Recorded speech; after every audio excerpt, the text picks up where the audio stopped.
If you're feeling resentful about something, there's a shadow that reveals itself in two ways. One is it's a pointer to your immaturity. You need to be more disciplined. You have set goals, hypothetically, and if you haven't, then you're under the sway of someone else, or you're undisciplined and unintegrated and incoherent, which is all shadow life in some sense. You're pursuing short-term impulsive goals because you haven't thought it through. You're pursuing goals that other people have established for you. You're not pursuing any goals at all because you're too nihilistic to believe that life has any purpose. All that's shadowy, let's say.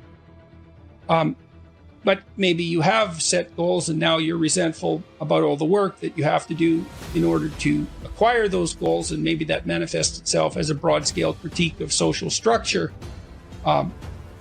That's immaturity, and so you can delve into that and you can find out where you're still a spoiled child and hopefully take action to rectify that. Or you may find that you're being compelled to do something that violates your integrity, and you need to stand up for yourself and say something that you don't want to say. And then you may have to learn how to incorporate your anger into your actions so that you learn how to say no when you need to say no. And so that actually means that you're furthering your ethical pursuit as a consequence of integrating your shadow rather than deviating from it.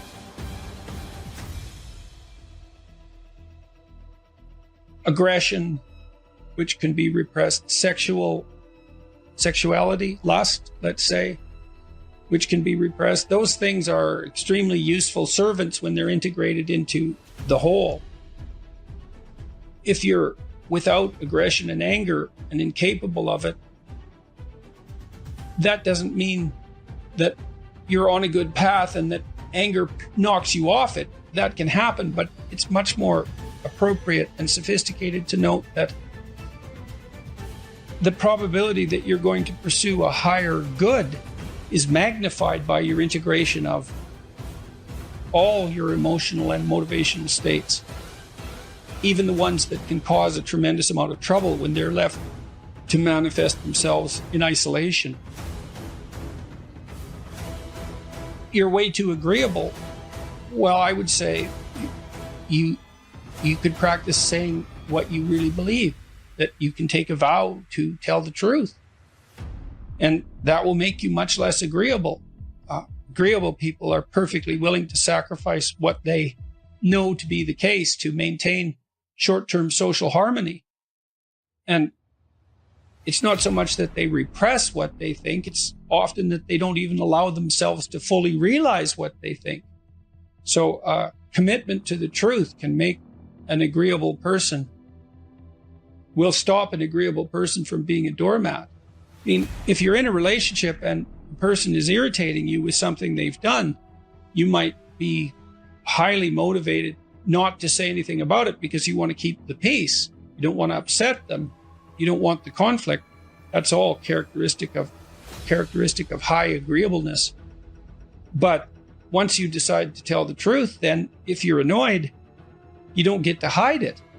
You don't get to assume you're right. You don't get to grab the person by the shirt collar and say, look, I'm annoyed and you're wrong. You get to say, I'm irritated about this situation and I need to think through that irritation to find out if I have a problem or if you have a problem, or if we both have a problem, or if it's a different problem altogether. But you can't hide the fact that the problem has made itself manifest. And so if you're agreeable and you tell the truth about your emotional state, that will propel you out of that agreeableness by necessity.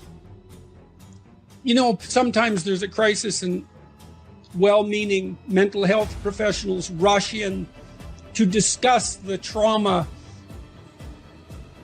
while it's still happening. That's a really bad idea. People are generally traumatized because something actually horrible happened. And dwelling on it in the moment just makes it worse. It's not like anybody has a solution. Here's how you should understand this. Someone's just shot up your kid's school.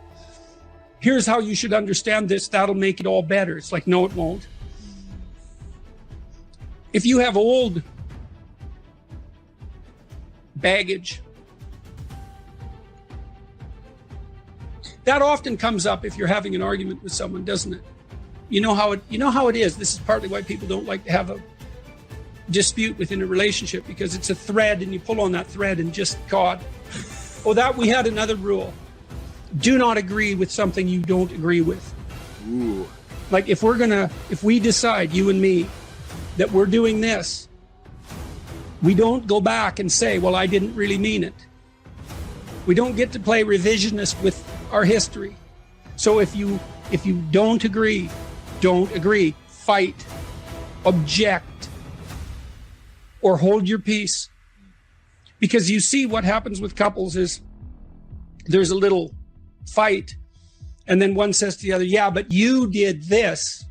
And then that person says, yeah, I know I did that, but then that was because you did this, and each this gets bigger until what's on the table is, why the hell should we stay together at all? Right. And so every fight becomes, why the hell should we stay together at all? So that's another thing you want to do, is you want to have the fight about this thing. Not about everything. About the past, not everything. It's like, okay, you were flirting. I think you were flirting more than you should have been.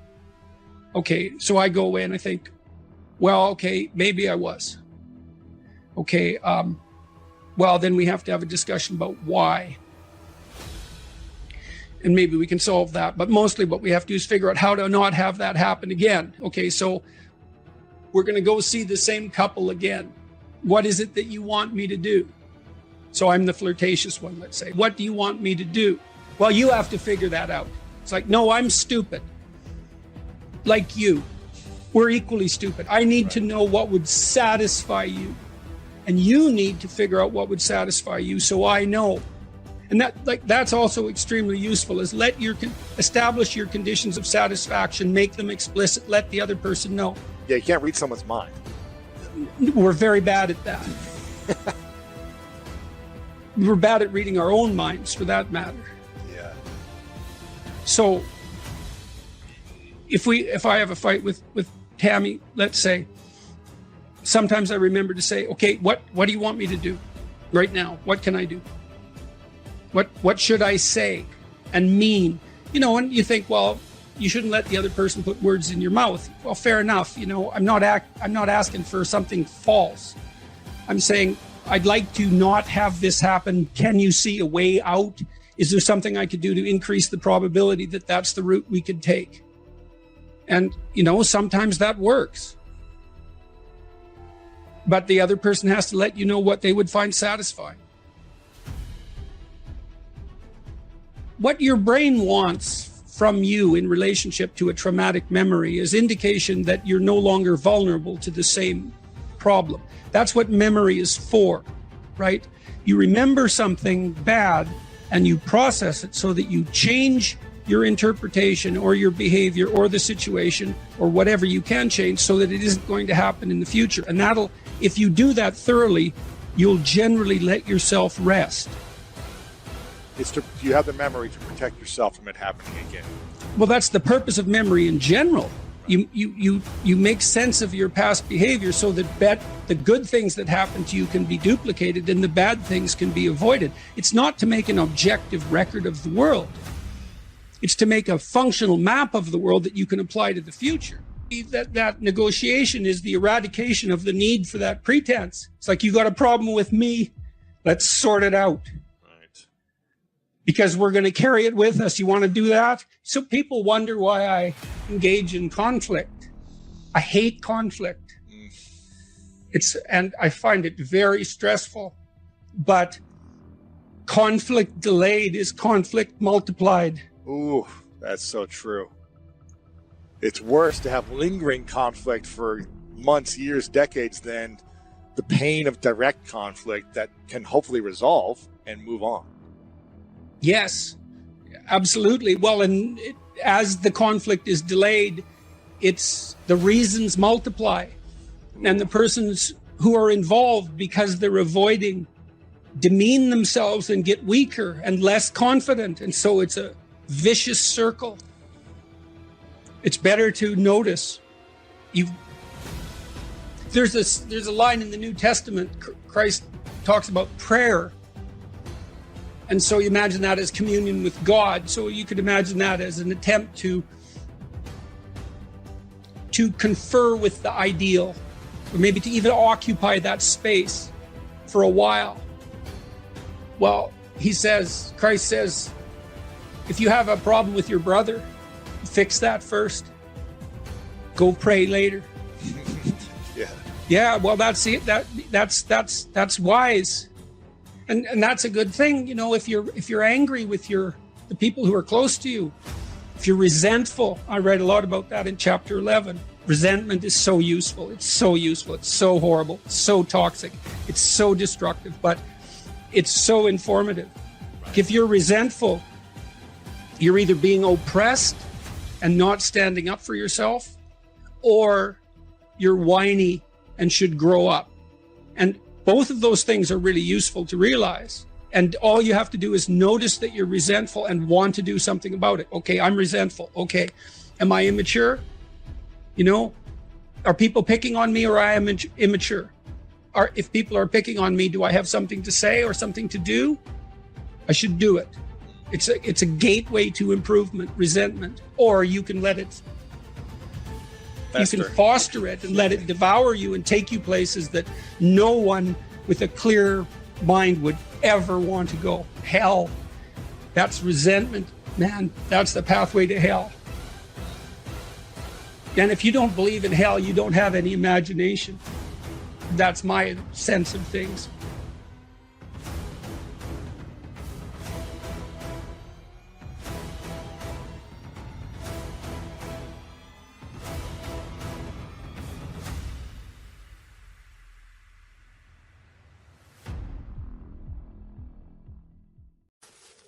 If you're feeling resentful about something, there's a shadow that reveals itself in two ways. One is, it's a pointer to your immaturity.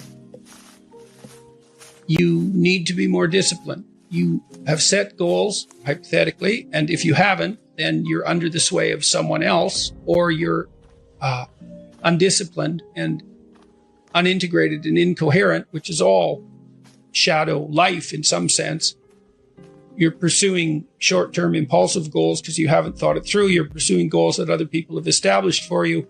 You're not pursuing any goals at all because you're too nihilistic to believe that life has any purpose. All that's shadowy, let's say. But maybe you have set goals and now you're resentful about all the work that you have to do in order to acquire those goals. And maybe that manifests itself as a broad-scale critique of social structure. That's immaturity. And so you can delve into that and you can find out where you're still a spoiled child and hopefully take action to rectify that. Or you may find that you're being compelled to do something that violates your integrity and you need to stand up for yourself and say something that you don't want to say. And then you may have to learn how to incorporate your anger into your actions so that you learn how to say no when you need to say no. And so that actually means that you're furthering your ethical pursuit as a consequence of integrating your shadow rather than deviating from it. Aggression, which can be repressed, sexuality, lust, let's say, which can be repressed. Those things are extremely useful servants when they're integrated into the whole. If you're without aggression and anger and incapable of it, that doesn't mean that you're on a good path and that anger knocks you off it. That can happen, but it's much more appropriate and sophisticated to note that the probability that you're going to pursue a higher good is magnified by your integration of all your emotional and motivational states, even the ones that can cause a tremendous amount of trouble when they're left to manifest themselves in isolation. You're way too agreeable. Well, I would say you could practice saying what you really believe, that you can take a vow to tell the truth. And that will make you much less agreeable. Agreeable people are perfectly willing to sacrifice what they know to be the case to maintain short-term social harmony.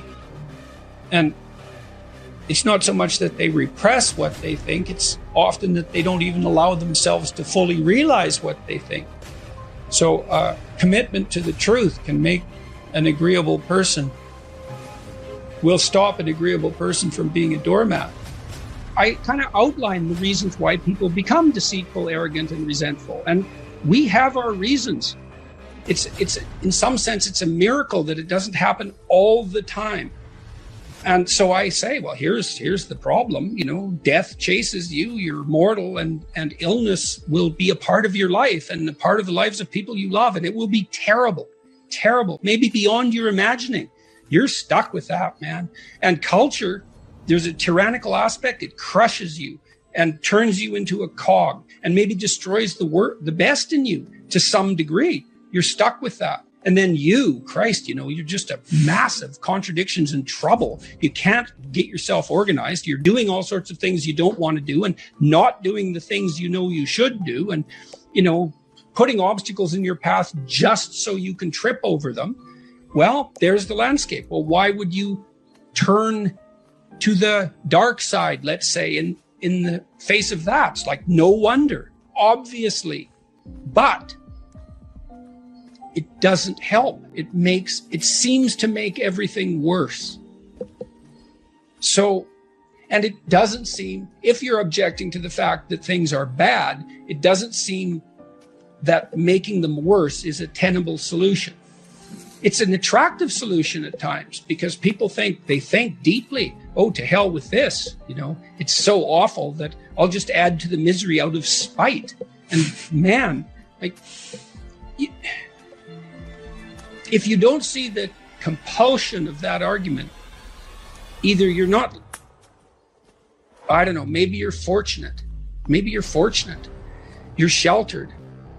Maybe you're saint-like. That would be good. But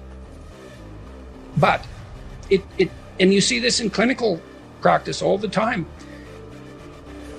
Voluntary confrontation with what is threatening and unknown tends to be curative.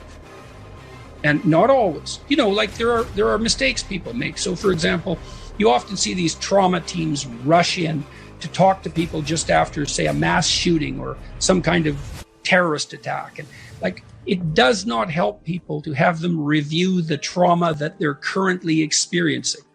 Not unless it's problem solving oriented. It can just make it worse. But if it's an old memory, well, then voluntary recall and explicit reformulation seems to be useful. Or at least it's better than anything else we know. His proposition was that every ideal is a judge. And that makes perfect sense because an ideal is something to which you aspire. And the gap between you and that ideal, if it's your ideal, is felt as judgment. And so that's one of the reasons people are very afraid to have an ideal, to make it. That's why I wrote, do not hide things in the fog. It's like, well, you should lay out an ideal. You should pursue an ideal. Why wouldn't you? Well, when you make your ideal explicit, it turns into your judge. Well, then you can listen to that judge and move forward and transform. But, it's pretty damn harsh. Because especially to begin with, you posit an ideal, especially if you're in a mess. God, every bit of you is being judged as unworthy. Everyone looks at the costs of making a decision. But almost no one looks at the costs of not making the decision. And the reason for that is you're sitting there right now and the sky isn't falling on you. And so you're not calculating the costs of sitting there because nothing's happening. And then if you decided to do something different, you might calculate the costs of doing that. But you've already zeroed out the costs of inertia. But they aren't zero. There's no zero cost. There's risk here and there's risk here. And you don't like that idea because you want security, and no bloody wonder. It's no wonder you want security. But when you're making a decision, you need to reawaken the costs of inertia. I mean, those are opportunity costs, let's say, something like that. There are ways they are formally considered, but just going along as you are when everything is changing around you is also a costly decision. And so if you know that, you think, well, there's danger here and there's danger here, then that, weirdly enough, that frees you up, because then you can pick the danger that you prefer. Now, the price you pay is the realization that there's no security down either road. And you have to wake up to that now and then in your life. It's very unpleasant. It's not surprising people don't do it. But again, the costs of failing to do it are worse. Do not do what you hate. And what does it mean? Well, it doesn't mean, geez, I hate getting up at 8 o'clock in the morning to get ready for work. That just means that you're not very disciplined, or maybe that it might mean something deeper. But I'd start with lack of discipline before, rearranging your whole life. Because you might say, well, I hate getting up at 8 o'clock in the morning no matter what I'm doing, and then it's not your job. I don't mean don't do difficult things. I mean, watch yourself, and if you see that you're doing things that make you hate yourself, then consider the cost of continuing. Just notice, because you're reporting to yourself, just like you just said. In some sense, that wasn't a voluntary decision. You noticed that you couldn't breathe unless you discussed this issue. It's like, well, why is that? You don't know. You can't control it even. I mean, you can not do it and pay the consequences, but you can't say to yourself easily, well, that's stupid. I should be able to breathe. Just because I haven't said this thing, that shouldn't stop me from breathing. But there it is. And wise people that I've read, often associated with the establishment of the Christian church, actually, this seems to be something that was a continual topic of discussion, noted continually that we do things that we can't control, and we're subject to forces that we can't control, and those are forces that are associated with our own destiny, I suppose, certainly our own conscience. You just have to watch. You find out who you are. I'm the person who has to say this. Why? I don't know exactly. But I know that if I don't do it, there's going to be a price.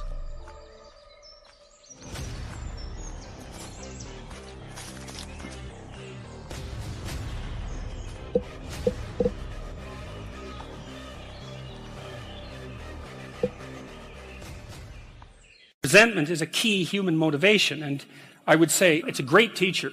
To listen to your resentment is one of the best things you can possibly do. Resentment only means one of two things. It means either shut the hell up, grow up, quit whining and get on with it. That's one thing it means. Or someone is playing the tyrant to you, might even be you, and you have something to say and do that you should say and do to put it to a stop. And so maybe resentment can show you the pathway to doing that. A resentful person wants other people to change. And if you're resentful, then your motivations aren't trustworthy. In fact, they're very, very dark. And what should you do instead? How do you treat your own resentment? I would say, well, Solzhenitsyn, who I'm a great admirer of Solzhenitsyn, his book, The Gulag Archipelago, was one of the things that brought down the Soviet Union. And he said that one man who stopped lying could bring down a tyranny. And, he said that with some authority. He said when he was in the Gulag camps, meditating on how the hell he got there, and he had a rough life, man. I mean, first of all, he was on the Russian front at the beginning of World War II, and then he was thrown in the Gulag camps, and that was just the beginning of his adventures, man. He had a rough life. And he was in the camps, and he was thinking, what the hell? How did I get here? What's going on? I mean, he had Hitler and Stalin to blame, right? So if you need someone to blame, man, Hitler and Stalin, that's great. But that isn't what he did. He said he meditated for a while once he realized that he might have something to do with, in some strange way, with the way things turned out for him. And he said he went over his life with a fine-tooth comb in his memory. He thought, okay, where did I go wrong? But by my own judgment, when there was a path in front of me, when did I take the path that I knew I shouldn't take? Because you all know that, right? Sometimes you don't know if what you're doing is good or if it's bad. It's just ignorance. You just don't know. But sometimes you bloody well know, and you do the thing you know you shouldn't do anyways. That happens a lot. And why do you do that? spite is part of it, stupidity. There's all sorts of reasons, but you certainly know you do it. Solzhenitsyn thought, okay, well, what would happen if I took responsibility for where I am in this concentration camp, and then I went over my whole life and tried to figure out all the things I did that were wrong by my own estimation that increased the probability that I would get here, and then what would happen if I tried to set them all right now in the present? And that's why he wrote the Gulag Archipelago. And one of the consequences of that, as I said, was it sped the dissolution of the Soviet Empire. So, hey, that's not bad, eh? Like, you make a real confession, you really repent, you do your penance, which is writing this book, and you completely change the geopolitical landscape of the world.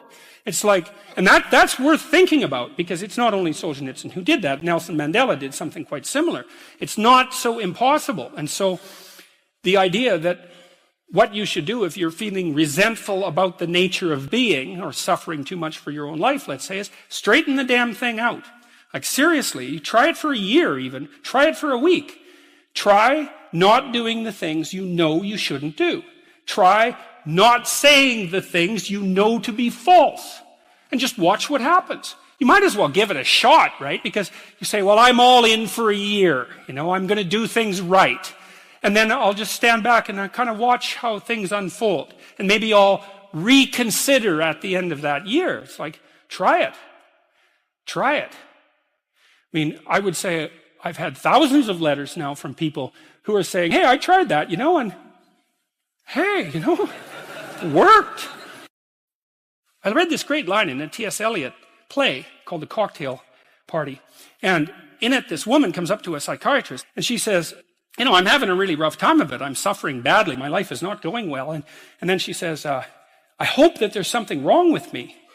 And the psychiatrist says, well, what the hell do you mean by that? And she says, well, here's how I look at it. There's either something wrong with the world, and I'm just in it, and that's how it is. And then, like, what am I going to do about that? Because it's the whole world. Or maybe I could be fortunate, and there's something wrong with me that's causing all this unnecessary suffering. And if I could just set it right. I could learn, and I could set it right.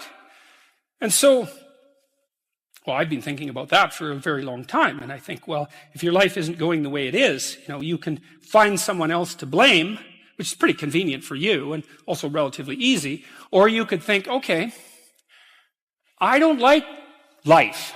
I don't like the way my life is unfolding. Maybe I don't like life in general because it's tragic and tainted with evil. How do I know if my judgment is accurate? And the question is, well, have I really done everything I possibly could to set my life straight? Because maybe I shouldn't be judging its quality or the quality of life itself or being itself, for that matter, if I haven't done everything I possibly could to set my life straight. Well, so there's a task. The humility element is, it took me a long time to understand why there's religious injunctions supporting humility. To even understand what the word really meant in that sort of technical sense. And it means something like this. It means what you don't know is more important than what you know. Then what you don't know can start to be your friend, you see. People are very defensive about what they know. But the thing is, you don't know enough. And you can tell you don't know enough because your life is not what it could be, and neither is the life of the people around you. You just don't know enough. And so what that means is that every time you encounter some evidence that you're ignorant, someone points it out, you should be happy about that because you think, oh, you just told me how I'm wrong. It's like, great. Like maybe I had to sift through a lot of nonsense to get through the real message that you're telling me. But if you could actually tell me some way that I'm wrong and then maybe give me a hint about how to not be wrong like that, well, then I wouldn't have to be wrong like that anymore. That would be a good thing. And you can embark on that adventure by listening to people. And if you listen to people, they'll tell you amazing things if you listen to them. And many of those things are little tools that you can put in your toolkit, like Batman. And then you can go out into the world and use those tools, and you don't have to fall blindly into a pit quite as often. And so the humility element is, well, do you want to be right? Or do you want to be learning? And it's deeper than that. It's, do you want to be the tyrannical king who's already got everything figured out? Or do you want to be the continually transforming hero, or fool for that matter, who's getting better all the time? And that's actually a choice, you know. It's a deep choice. And it's better to be the self-transforming fool who's humble enough to make friends with what he or she doesn't know, and to listen when people talk. And listening is a transformative exercise. Like if you listen to the people in your life, for example, if you actually listen to them, they'll tell you what's wrong with them and how to fix it and what they want. They can't even help it if you start listening, because people are so shocked if you actually listen to them that they tell you all sorts of things that they might not have even intended to, things they don't even know. And then you can work with that. And the other thing that's so interesting, now and then you have a meaningful conversation, right? You have a good conversation with someone, you walk away and you think, geez, we really connected, and I know more than I did when I came away from that conversation. And during the conversation, you're really engrossed in it. And that feeling of being engrossed is a feeling of meaning. And the feeling of meaning is engendered because you're having a transformative conversation. So your brain produces that feeling of meaning for you. It says, oh yeah, this is exactly where you should be right here and now. It's the right place and time for you. And that's a great place to occupy. And so a good conversation where people are listening has exactly that nature. And the reason it has that nature is because it is in fact transformative. It's one of the truisms of clinical psychology. Like if you're a clinical psychologist, a huge part of what you do is just listen to people. It's like, they come in, they're unhappy and they'd rather not be, something like that. You say, well, why do you think you might be unhappy? And they don't know. They have some ideas, and they may have to ramble around for like a year before they figure out why they're unhappy. They get rid of a bunch of reasons why they thought they were unhappy that are untrue, and then you kind of get to the heart of the problem. And then you might ask them, well, if you could have what you wanted so that your life would be okay, what would that look like? Then they have to ramble around a bunch about that because they don't really know. But the listening will straighten them out because people think by talking. And in order to think, you have to have someone to listen, because it's very hard to think. Hardly anyone can think. And even the people who can think can only think about a limited number of things. But almost everybody can talk. And you can listen to yourself talk, and if someone listens to you, then you also have a foil for your thoughts, right? Because you can watch the person when you're talking and see if you're boring or see if you're amusing or if you're engrossing, all of those things. And so like if you're arguing with your wife, let's say, or your husband, big party is going to want to win. That's stupid because you don't want that. You want to defeat your wife in an argument. Oh, well, great. Like if she was going to disappear tomorrow, no problem. But like you're going to live with defeated, miserable her for the next week? That's no good. So you listen and you think, okay, well, here's what I think you said, and maybe even make it a little stronger and more elaborated than was the case with the original utterance, so that you get the damn argument right. Because you don't want to win, you want to fix the problem. That's the winning. How do we come to know ourselves in terms of our personalities and, more importantly, potential? One of the first ways to come to know yourself is to understand that you don't. You can learn to kind of watch yourself like you're watching a stranger. So you have to understand that you don't know who you are. And that's not easy to understand because you think you know. But then, you remember you can't control yourself very well. You're not very disciplined. You're full of flaws. Maybe you don't know yourself as well as you think. But it's hard to get low enough to understand how deeply it is the case that you are ignorant about who you are. Now, there's an upside to that, too, which also is that you're also ignorant about who you could be. And so the discovery of that, is some reward for the horror of determining who you actually are. Then you watch yourself. You watch yourself like you're watching a stranger. You watch what you say and you listen. And you think, well, what sort of person would say that? And how am I reacting emotionally when I'm communicating in that manner? Is that making me feel stronger, weaker? Is it filling me with shame? Is it helping my confidence? Am I laying out a lie? Am I deceiving myself and other people? Am I adopting this personality at parties that is designed to impress and to amuse, and it comes across as nothing but like self-centered narcissism? What are my dark fantasies? What are my aggressive fantasies? What is it that I'm willing to do? What am I interested in so that I'll spontaneously pursue it? What do I procrastinate about and why? What am I unwilling to do? What do I think is good? What do I congratulate myself for accomplishing? And what do I berate myself for failing to confront and to implement? Those are all incredibly complicated questions, and you don't know the answers to them. So That's a start. And then in terms of potential, well, you'll discover a little bit more about your potential as you discover who you are, especially the darker parts of yourself, because then you discover your potential for mayhem. There's some real utility in that. A discovery that you're dangerous. It's such a useful discovery. It's actually something that strengthens you, because the first thing that a realization like that can, in fact, produce is the ambition to incorporate that danger into a higher order personality. And that can make you implacable. That can make you someone who can say no when you need to say no. That can make you someone who won't avoid necessary conflict. And so that's unbelievably useful. And so that's one of the potentials that you might discover. The other thing you do to discover your potential is you challenge yourself. It's like, take a bit of a look at yourself and think about what's not so good that you could improve, that you should improve by your own standards, and that you would improve, and set yourself a little goal. Maybe you're not studying at all and you're at university, or maybe you're at work and you've got this stack of paper there, and you haven't looked at that damn stack for like a month, and you know that you should be, and you're bothering yourself at night because you're avoiding that. It's like, maybe think, well, I've avoided that stack of paper completely for 1 month. I'm quite a coward when it comes to whatever snakes might be hidden in that stack of paper.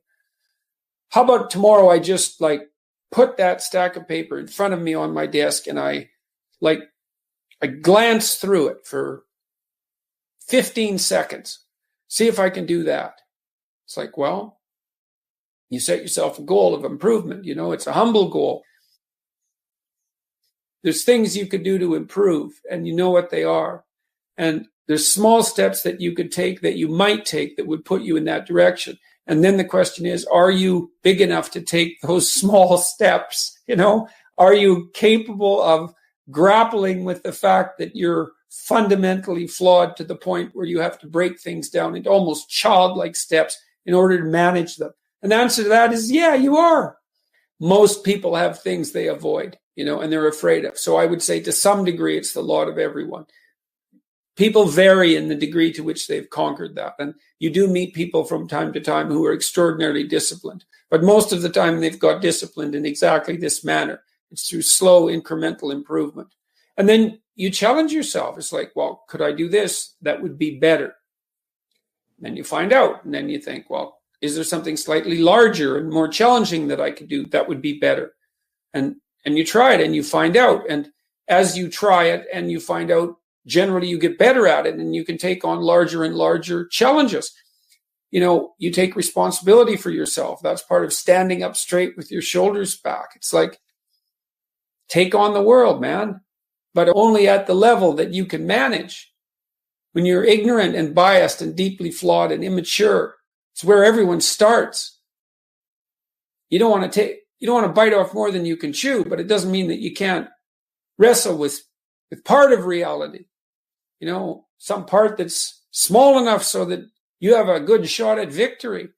And then you attain victory over some small part of the chaos. And then you're the person who's victorious over chaos. You're just a beginner, but that's who you are. And then maybe you can get unbelievably good at that. And you do that by challenging yourself humbly at the level that you're able to function.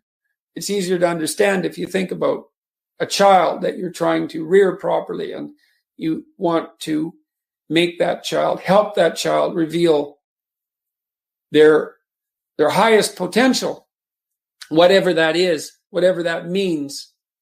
And what you do is you don't set them a series of impossible tasks in the hope of undermining their self-confidence. You form a relationship with them that is predicated on your interest in their highest mode of being. And then you offer them challenges that are precisely optimized to their ability, right? So they can do them, but they have to stretch. The two elements of their ability would be what they can do and how much they're capable of transforming what they can do. And an optimal challenge stretches you to the end of what you can do, and then into the domain of how you can transform. You have to be humble and wise enough to understand that you might have to aim pretty damn low, especially in those places where you're not functioning well. And it might be so embarrassing that you can't bring yourself to fathom that that's actually who you are. You need the loss of that arrogant ego because it's precisely what's interfering with your movement forward. It's part of the adversarial process, mythologically speaking, that stops moral progress. You're too proud of who you think you are to notice what you're like so that you could change properly. You don't want to sacrifice that part of yourself. It's probably associated with some delusion that helps you maintain a positive, although very fragile self-image, in the absence of genuine effort. It's not to be recommended. So you know yourself by watching and paying attention. It's not thinking exactly. It's not imagination. It's watching like you're a snake. Because a snake watches like cold-bloodedly with no emotional reaction just to see what's there. It doesn't allow what is wanted or desired to interfere with what is observed. So you watch yourself like that, as if you don't know who you are. Well, that's the beginning.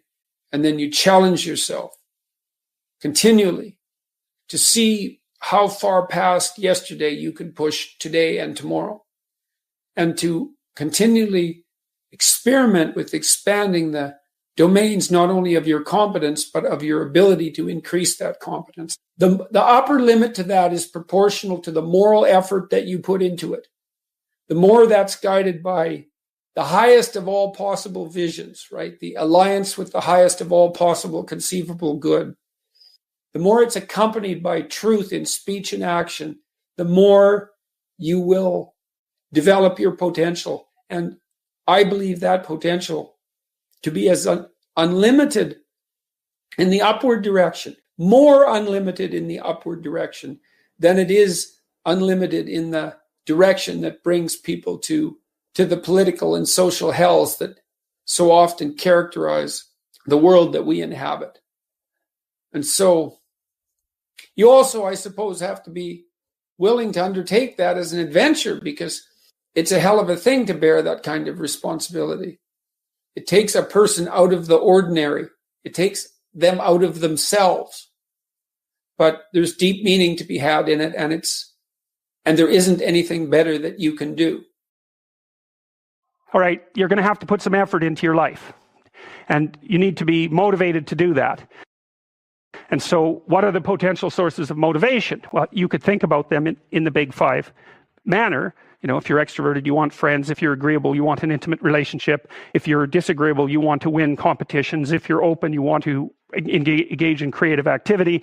If you're high neuroticism, you want security. Okay, so those are all sources of potential motivation that you could draw on, that you could tailor to your own, your own personality. But then there are dimensions that you want to consider your life across. And so we ask people about, well, if you could have your life the way you wanted it in 3 to 5 years, if you were taking care of yourself properly, what would you want from your friendships? What would you want from your intimate relationship? How would you like to structure your family? What do you want for your career? Well, how are you going to use your time outside of your job? And how are you going to regulate your mental and physical health, and maybe also your drug and alcohol use? Because that's a good place to auger down, because alcoholism, for example, wipes out, 5 to 10% of people. So you want to keep that under control. And then so maybe you develop a vision of what you would like your life to be, and that associates the goal. Well, once the goal is established, and then you break down the goal into micro processes that you can implement, the micro processes become rewarding in proportion, in relation to their causal association with the goal, and that tangles in your incentive reward system, keeps you moving forward. And the way it works is that it works better if it produces positive emotion when it can see you moving towards a valued goal. Okay, well, what's the implication of that? Better have a valued goal, because otherwise you can't get any positive motivation working out. And so the more valuable the goal, in principle, the more the micro processes associated with that goal start to take on a positive charge. And so what that means is, well, you get up in the morning and you're excited about the day. You're ready to go. And so as far as I can tell, what you do is you specify your long-term ideal. Maybe you also specify a place you want to stay the hell away from so that you're terrified to fail as well as excited about succeeding, because that's also useful. You specify your goal. You do that in some sense as a unique individual. You want to specify goals that make you say, oh, if that could happen as a consequence of my efforts, it would clearly be worthwhile. Because the question always is, why do something? Because doing nothing is easy. You just sit there and you don't do anything. That's real easy. The question is, why would you ever do anything? And the answer to that has to be because you've determined by some means that it's worthwhile. And then the next question might be, well, where should you look for worthwhile things? And one would be, well, you could consult your own temperament. And the other would be, look at what it is that people accrue that's valuable across the lifespan. So you do a structural analysis of the subcomponents of human existence, and I already did that. You need a family, you need friends. Like, you don't need to have all these things, but you better have most of them. Family, friends, career, educational goals, plans for, time outside of work, attention to your mental and physical health, etc. That's what life is about. And if you don't have any of those things, well, then all you've got left is misery and suffering. So that's a bad deal for you. So I think the best thing you can do with regards to your conscientiousness is to set up some aims for yourself, goals that you actually value. Because how are you going to hit something if you don't know what it is? That isn't going to happen. And often people won't specify their goals too because they don't like to specify conditions for failure. So if you keep yourself all vague and foggy, which is real easy because that's just a matter of not doing as well, then you don't know when you fail. And people might say, well, I really don't want to know when I fail because that's painful. So I'll keep myself blind about when I fail.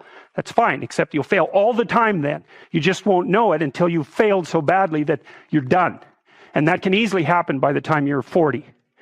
So I would recommend that you don't let that happen. So that's willful blindness, right? You could have known, but you chose not to. But once you set up that goal structure, let's say, and that's really, in many ways, that's what you should be doing at university.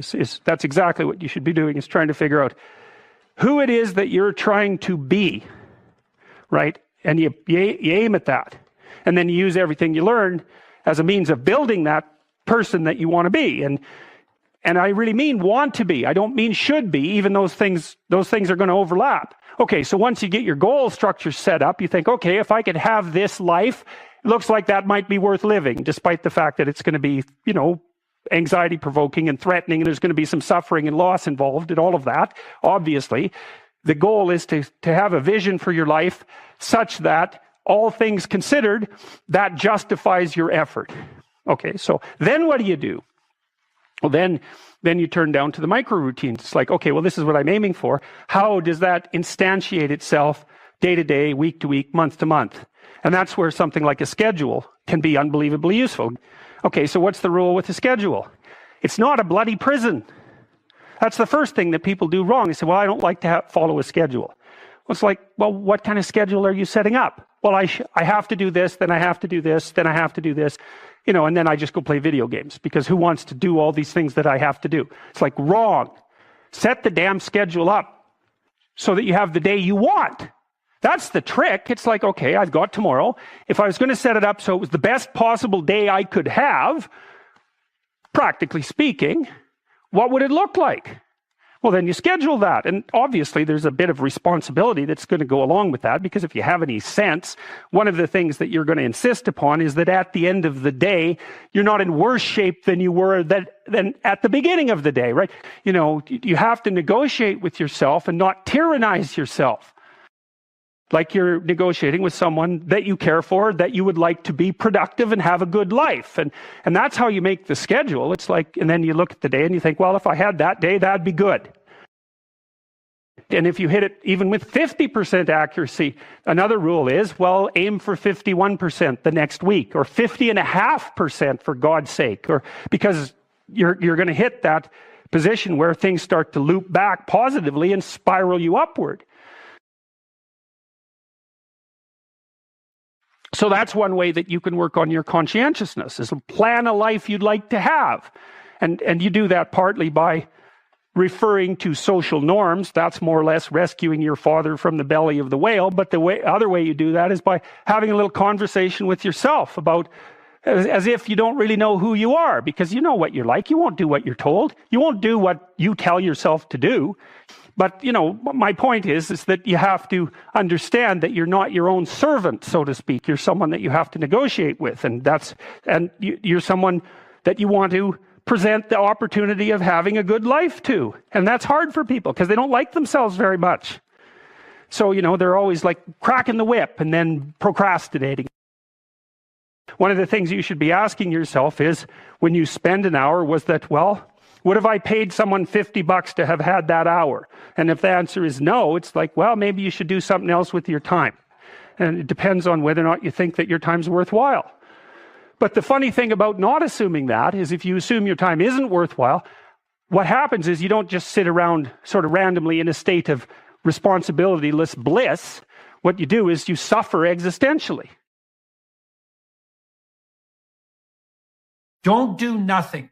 That's a big mistake, because all you do is get older and weaker and you withdraw more. And so even if you don't know what to do, pursuing nothing is a very bad idea. You have no hope then, because hope comes from pursuit, and you're anxious because you need to specify a path. So you have no hope and you're anxious if you do nothing. Look, you don't know what to do. So why don't we just look and see what other people do that seems to work? So you don't know what to do with your life. Well, let's break your life down. Probably you want an intimate partner. Most people do. Now, you might not, but probably you do, even if you think you don't. And so you might be one of those exceptions, but don't assume that to begin with, because that's an uncomfortable place to be if it's true. Now, maybe you're a radically creative genius like Leonardo da Vinci or Picasso, and you're so idiosyncratic that you can't bind yourself to any one person. But, they were 1 in a billion, and probably you're not. When you feel that pressure inside of you and it's very heavy, you're motivated, you feel it. I've got to get up in the morning. I've got to do this. I've got to accomplish this. When that pressure goes away and you don't feel any pressure in your life, you can do anything and there's no consequences for it. You'll just waste time. You'll waste years. You'll waste months. You'll never accomplish anything. You give somebody a deadline, right? They'll accomplish in 2 months what it would take somebody 2 years to do without a deadline. The purpose of your life is not going to be happiness. Sometimes it is. Sometimes that will come. But there will be difficult periods in your life, and happiness won't suffice then. But what you can have in your life is an adventure. You can have an adventure. And the truth is the best adventure. There's no doubt about that. And there's a couple of reasons for that. One is, you don't know what's going to happen if you say what you think. Now, I don't mean incautiously, and I don't mean provocatively or any more than necessary. You don't know what's going to happen. So that's very adventurous. But also, if it's you and your voice, then it's your adventure. And if it isn't, like if you're crafting your speech or manipulating in any way, or parroting or abiding by the dictates of the crowd, then I don't know whose adventure you're having, but it's not yours. Look, don't fool yourself. You're going to develop a serious illness, at least one, maybe 2 or 3, and one of them is likely to be chronic.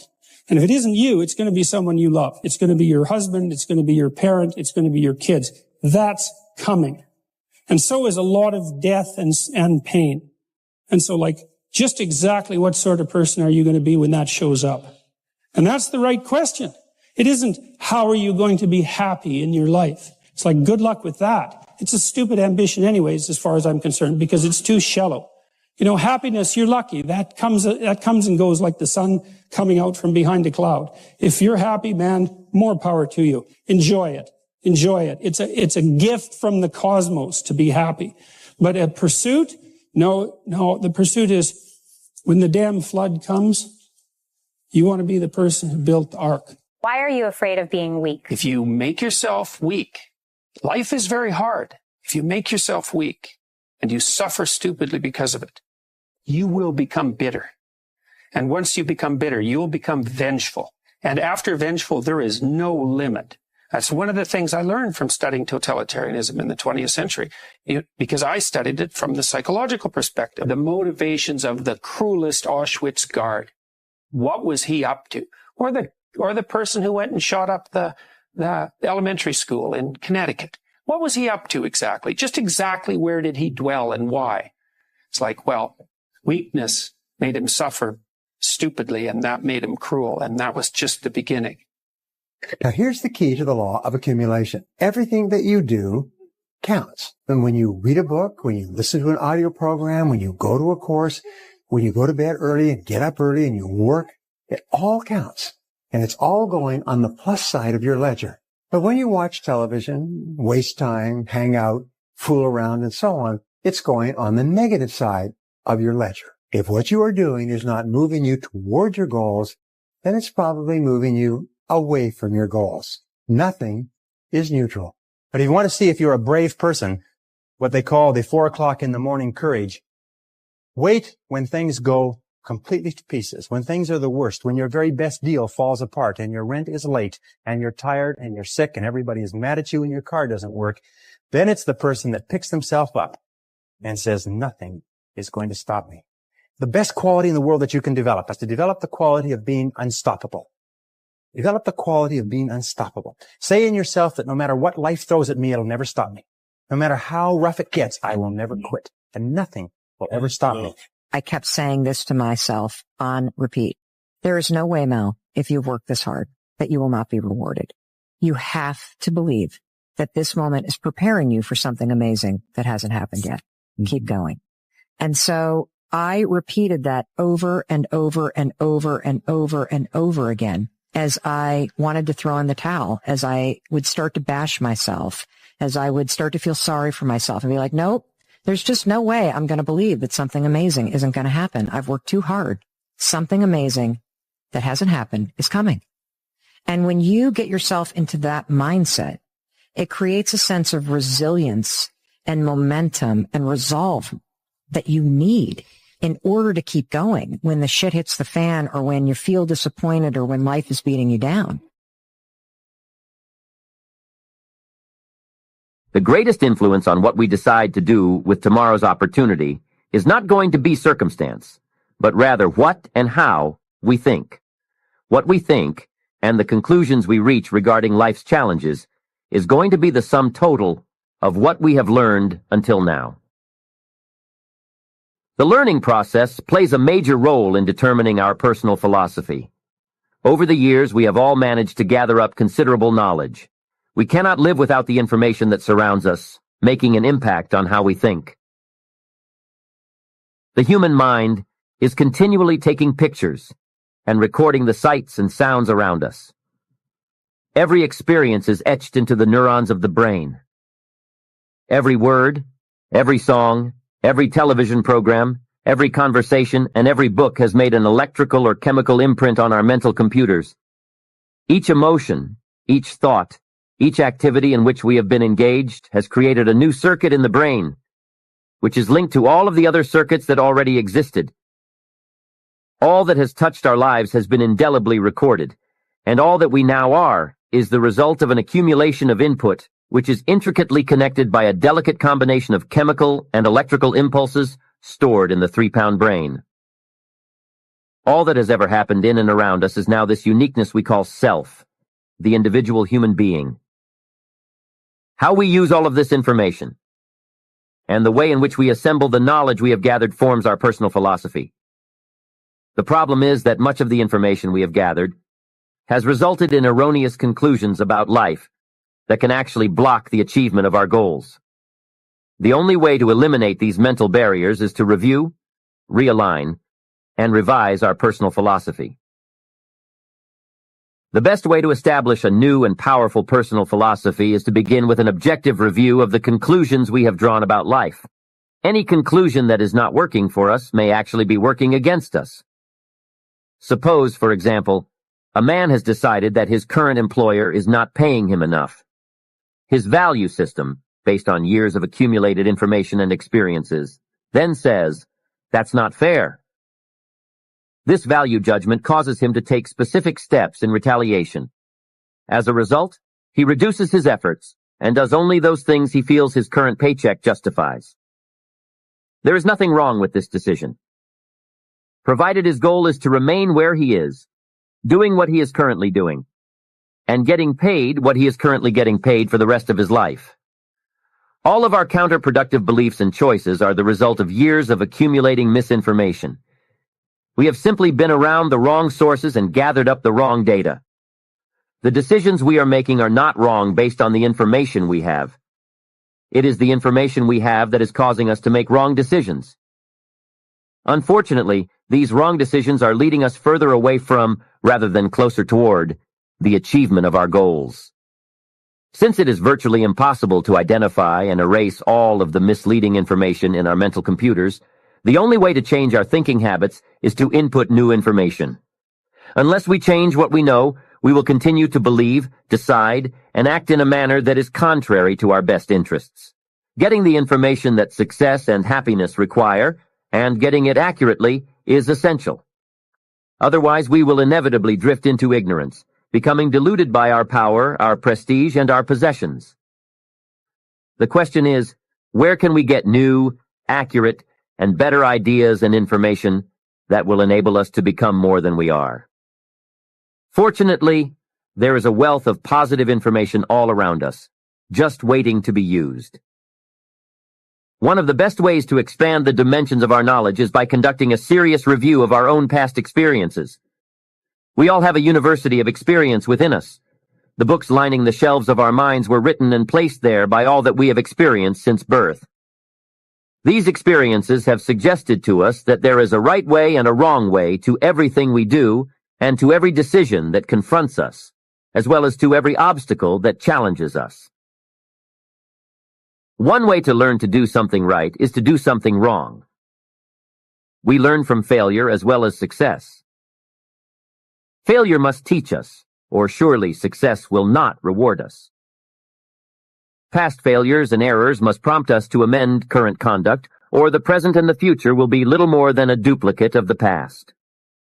We all have recorded memories of past deeds and of the subsequent rewards or consequences of those deeds.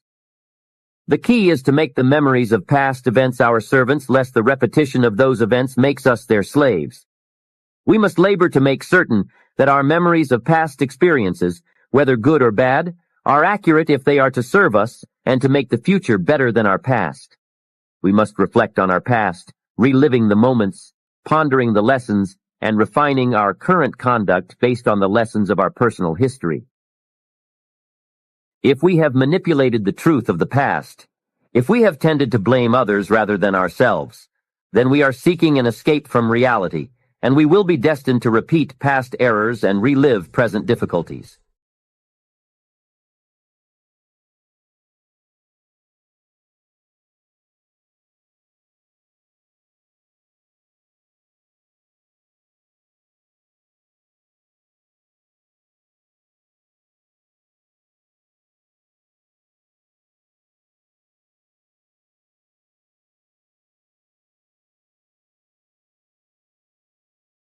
I don't know if you can be less afraid of death exactly, but I think that here's a hypothesis, and this is a Socratic hypothesis. I write about this in my book too, by the way. Maybe if you live your life thoroughly, right? You take use of the advantages, make use of the advantages that are put in front of you, make use of your talents, say yes to things, tell the truth, like stand up and get at it. Assuming that you can do that, because some people are very ill and hurt, but assuming you can do that, I think the only way to combat fear of death is to live fully. And I think that might actually work. I kind of wondered, I talked about this with my father, he was getting pretty old, I've asked him if, for example, if he could be transformed back into an 18-year-old, knowing what he knows now, would he do it? And he was ambivalent about that, he didn't say no, but he didn't say yes. And we talked about this idea that if you lived your life fully, maybe that would be good enough. Because, I loved having kids, but I don't feel that I would have kids again, because in some sense I've already done that. And so maybe there's a set number of adventures that you have to go on in your life. Let's say you have to be married, you have to have kids, you have to have a career, you have to have friends. You have to have something useful to do with your time outside of work. Those are all things that are covered in the Future Authoring Program, by the way. Maybe if you do all those, it's like, that's good enough. You've had your life, and that's enough. I mean, I don't know. 10 years ago, I thought, if I could extend my life radically, then I would. And I'm not so sure about that now that I'm 55. I'm getting older. I kind of have a suspicion that you might come to an end, That's what it looks like. I mean, I don't want that to be soon, but maybe you exhaust yourself in your life, maybe you can, so that there's nothing left of you, really. Do you worry that your fame traps you into the person that you were before? Yeah, well, that Elvis became an Elvis impersonator by the time he died. Yeah, do you fear that you have become a Jordan Peterson impersonator? Do you fear of, in some part, becoming the famous suit-wearing, brilliant Jordan Peterson? The certainty in the pursuit of truth, always right. I think I worry about it more than anything else. I hope I do. I better. Has fame, to some degree, when you look at yourself in the mirror, in the quiet of your mind, has it corrupted you? No doubt, in some regard. I mean, it's a very difficult thing to avoid, because things change around you. People are much more likely to do what you ask, for example, right? So that's a danger, because one of the things that keeps you dying properly is that people push back against you optimally. This is why so many celebrities spiral out of control, especially the tyrannical types that, say, run countries. Everyone around them stops saying, yeah, you're deviating a little bit there. They laugh at all their jokes. They open all their doors. They always want something from them. The red carpet's always rolled out. It's like, well, you think, wouldn't that be lovely? It's, well, not if the red carpet is rolled out to you while you're on your way to perdition. That's not a good deal. You just get there more efficiently. And so one of the things that I've tried to learn to manage is to have people around me all the time who are critics, who are saying, yeah, I could have done that better, and you're a little too harsh there, and you're alienating people unnecessarily there, and you should have done some more background work there. And I think the responsibility attendant upon that increases as your influence increases. And as your influence increases, then that becomes a lot of responsibility. And then maybe have an off day. Well, here's an example. I've been writing some columns lately about things that perturb me, like the forthcoming famine, for example. And it's hard to take those problems on. It's difficult to take those problems on in a serious manner, and it's frightening. And it would be easier just to go up to the cottage with my wife and go out on the lake and watch the sunset. And so I'm tempted to draw on anger as a motivating energy to help me overcome the resistance to doing this. But then that makes me more harsh and judgmental in my tone when I'm reading such things, for example, on YouTube, than might be optimal. Now, I've had debates with people about that, because I have friends who say, no, if you're calling out the environmentalist globalists who are harassing the Dutch farmers, then a little anger is just the ticket. But then others say, well, you don't want to be too harsh because you alienate people who would otherwise listen to you. It's like, that's a hard balance to get right. But also maybe anger hardens your mind to where you don't notice the subtle, quiet beauty of the world. The quiet love that's always there, that permeates everything. Sometimes you can become deeply cynical about the world if it's the Nietzsche thing. Yeah. Battle not with monsters, lest ye become a monster. Yeah. And if you gaze into the abyss gazes also into you. Right. But I would say, bring it on. Right? Because I also say, knowing that he's absolutely right, but if you gaze into the abyss long enough, you see the light, not the darkness. Are you sure about that? I'm betting my life on it. Yeah, that's a heck of a bet. Well, that's Because it might distort your mind to where all you see is abyss. is abyss, Yeah. is the evil in this world. Well, It's then the- I would say you haven't looked long enough. You know, that's back to You're just the limited. swords, the flaming swords. It's like, so I said the whole story of Christ was prefigured in that image. It's like the story of Christ psychologically is radical acceptance of the worst possible tragedy. That's what it means. That's what the crucifix means. Psychologically, it's like gaze upon that which you are most afraid of. That story doesn't end there, because in the story, Christ goes through death into hell. So death isn't enough. The abyss of innocent death is not sufficient to produce redemption. It has to be a voluntary journey to hell. And maybe that's true for everyone. There is no more terrifying idea than that, by definition. And so then, well, do you gaze upon that? Well, who knows? Who knows? How often do you gaze upon death, your own? How often do you remind yourself that this ride ends? Personally? Personally. All the time. Because you, as a deep thinker and philosopher, it's easy to start philosophizing and forgetting that you might die today. The angel of death sits on every word. How's that? How often do you actually consciously All the time. notice the angel? All the time. I think it's one of the things that made me peculiar. When I was in graduate school, you know, I thought about, I had the thought of death in my mind all the time. And I noticed that many of the people that I was with, these were people I admired fine. That wasn't part of their character. It was definitely part of mine. I'd wake up every morning. This happened for years. Think, time's short, get at it. Time's short, get at it. There's things to do.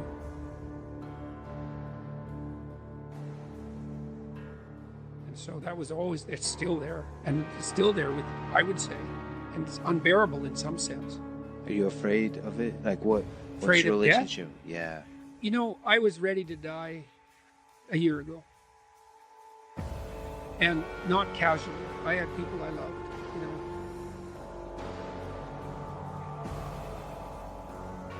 So no, I'm not very worried about me. But I'm very worried about making a mistake. Yeah. I heard Elon Musk talk about that a couple of months ago. It was really a striking moment. Someone asked him about death, and he said, just offhand, and then went on with the conversation. He said, that'd be a relief. And then he went on with the conversation. And I thought, well, you know, he's got a lot of weight on his shoulders. I'm sure that part of him thinks it'd be easier just if this wasn't here at all. Now, he said it offhand, but it was a telling moment in my estimation. So for him, that's a why live question. Mm-hmm. The exhaustion of life. Yeah, If you call it life is suffering, but Yeah. the hardship. I'm more afraid of hell than death. You're afraid of the thing that follows. I don't know if it follows or if it's always here. And I think we're going to find out. What's the connection between death and hell? I don't know. I don't know. I don't know. Is there something that needs to be done before you arrive? You're more likely to die terribly if you live in a manner that brings you to hell.